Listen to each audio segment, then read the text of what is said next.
इस वक्त आप आराम से बैठकर इस वीडियो को देख रहे हैं, मगर मैं आपको कहूँ, आज जिस जगह पर आप अभी बैठे हो वो जमीन आज से करोड़ों साल पहले 8,500 डिग्री के तापमान से उबल रही थी, या जिस जगह पर आप बैठे हैं वो जगह लाखों सालों तक बर्फ से ढकी हुई थी। ये दोनों बातें सच हैं। इस 15 मिनट की वीडियो के अंदर आप पृथ्वी के 450 करोड़ साल के सफर को देखने वाले हैं। जिस जगह आज हमारा सौरमंडल है, वहाँ विभिन्न प्रकार की गैस और धूल के बादल हुआ करते थे। वैज्ञानिकों के मुताबिक इन धूल के बादलों से दूर एक तारा हुआ करता था। वक्त के साथ साथ उस तारे की ऊर्जा कम होने लगी, जिसके कारण उसके अंदर एक विशाल विस्फोट हुआ। विस्फोट की वजह से अंतरिक्ष की ये धूल एक दूसरे से दबने लगी। इस दौरान बादलों में स्थित धूल के कण दबाव और गर्मी के कारण बड़े उल्कापिंड और पत्थरों में परिवर्तित हो चुके थे, और इसी दबाव की वजह से इन बादलों में स्थित रेडियो एक्टिव पदार्थ ने ग्रेविटी का निर्माण किया। इस ग्रेविटी के कारण बीच में हाइड्रोजन और हीलियम इकट्ठा होने लगे। बीच के इस भयंकर दबाव के कारण एक विशाल विस्फोट हुआ, और इसी विस्फोट के कारण हमारे सूरज का जन्म हुआ। अंतरिक्ष में फैले एस्ट्रॉयड यानी क्षुद्र ग्रहों में भारी वजन की वजह से सूरज के करीब आकर सूरज की परिक्रमा करने लगे। धीरे धीरे इन्हीं एस्ट्रॉयड में भारी टकराव हुआ, जिसके फलस्वरूप मरकरी, विनस, अर्थ और मार्स जैसे ग्रहों का निर्माण हुआ। वैज्ञानिकों के मुताबिक उस वक्त पृथ्वी और मार्स यानी मंगल ग्रह के बीच थिया नामक ग्रह सूरज की परिक्रमा किया करता था। पृथ्वी पर ग्रेविटी होने की वजह से सूरज की परिक्रमा करने वाले एस्ट्रॉयड अब पृथ्वी की परिक्रमा करने लगे, और धीरे धीरे करोड़ों सालों तक ये पृथ्वी पर गिरते रहे। और ऐसी घटना हमारे पड़ोसी ग्रह थिया पर भी हो रही थी, जिसके कारण थिया पृथ्वी के और करीब आने लगा और आकर पृथ्वी से टकराया।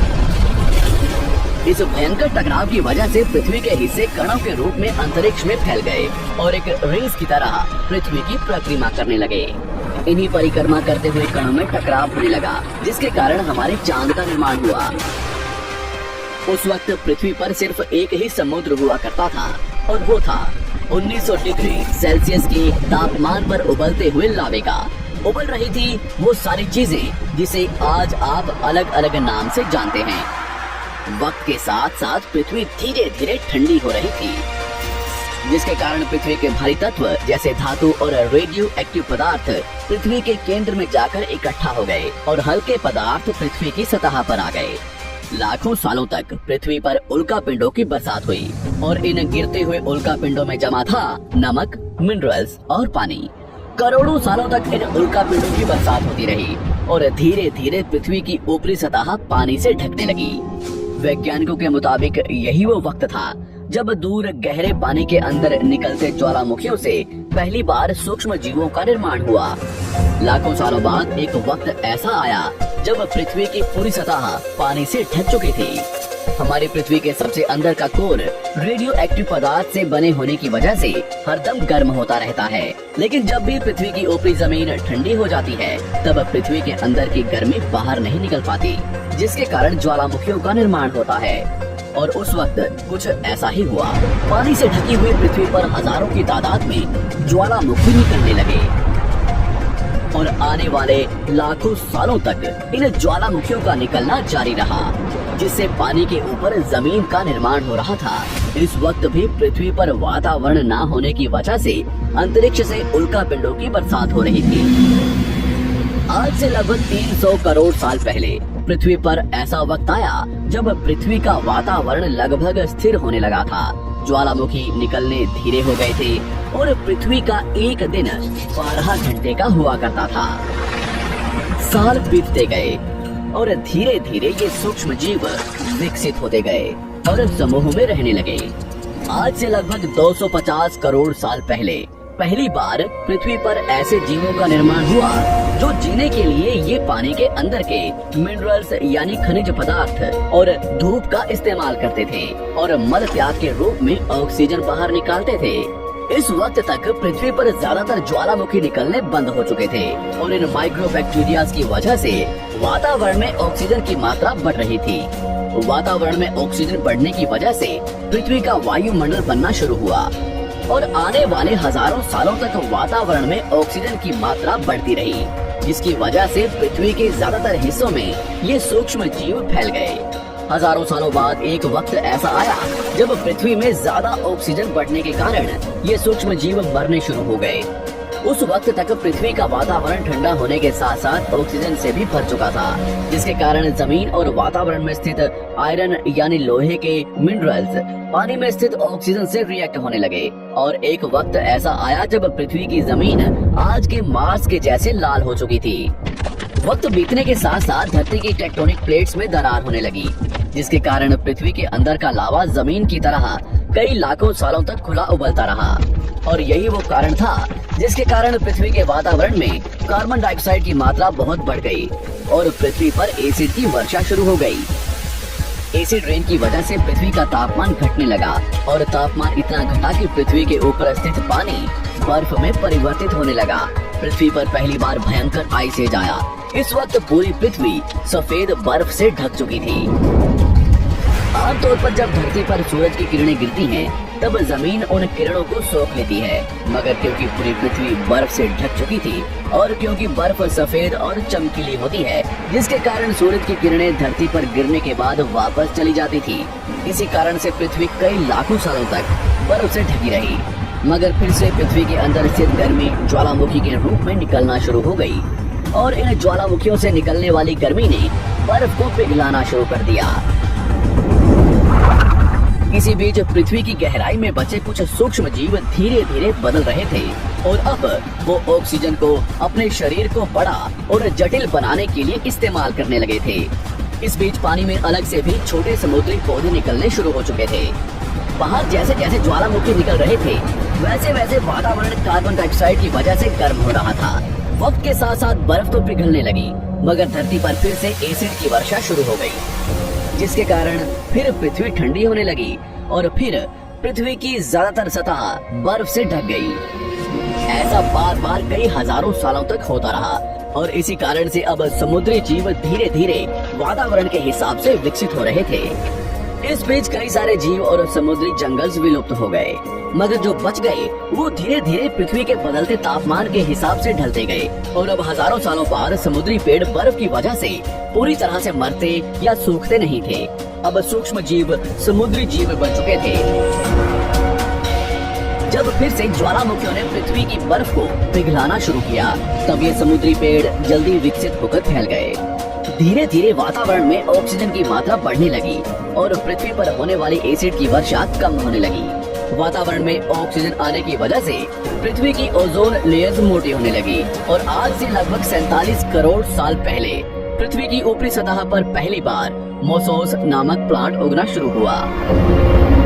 वक्त के साथ साथ जमीन पर अलग अलग प्रकार के पौधे और पेड़ उगना शुरू हुए। एक वक्त ऐसा आया जब जमीन के पेड़ों की लंबाई लगभग 80 से 100 फीट जितनी या आज के 5 से 6 मंजिला बिल्डिंग जितनी ऊंची हो चुकी थी। ये वो वक्त था जब समुद्री जानवर समुद्र से बाहर निकल रहे थे और जमीनी जानवरों में परिवर्तित हो रहे थे। धरती की ज्यादातर जमीन एक जगह इकट्ठी हो चुकी थी, जिसे आज हम पैंजिया महाद्वीप के नाम से जानते हैं। पृथ्वी का वातावरण और तापमान लगभग स्थिर हो चुका था और अब करीब 21 से 23 घंटे का दिन हुआ करता था। अब समुद्री जीव पानी से बाहर रहने लगे थे और वातावरण के हिसाब से उनके शरीर का रंग रूप बदल रहा था। धीरे धीरे ये जमीनी जानवर डायनासोर्स में परिवर्तित हो गए। जिन डायनासोर्स ने पेड़ पौधे खाने शुरू कर दिए, उनका शरीर लंबा और विशाल रूप से विकसित होने लगा। कुछ डायनासोर्स शिकार किया करते थे, जिसके कारण वे छोटे और तेज होते चले गए।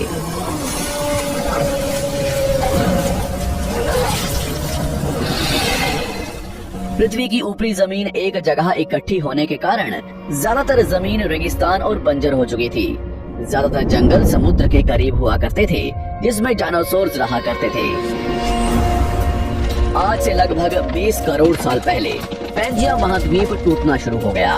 पैंजिया के विभाजित होने की वजह से पृथ्वी की ज्यादातर ऊपरी जमीन पानी के संपर्क में आने लगी, जिसके फलस्वरूप पृथ्वी पर हरियाली बढ़ती गई, जिस वजह से डायनासोर्स और ज्यादा विभिन्न और विशाल होते चले गए। डायनासोर्स ने आने वाले लगभग 20 से 30 करोड़ सालों तक पृथ्वी पर राज किया। उस वक्त डायनासोर्स समुद्र से लेकर जमीन और आसमान तक पूरी पृथ्वी पर राज किया करते थे। इस दौरान अफ्रीका से टूटा भारत सीधे आकर आज के तिब्बत से टकराया और इस टकराव की वजह से हिमालय का निर्माण हुआ। आज से लगभग 6.5 करोड़ साल पहले पृथ्वी की तरफ आज के माउंट एवरेस्ट से भी बड़ा लगभग 4.5 लाख करोड़ किलो जितना वजनीय उल्कापिंड लगभग 80,000 किलोमीटर प्रति घंटे की स्पीड से पृथ्वी की तरफ आ रहा था।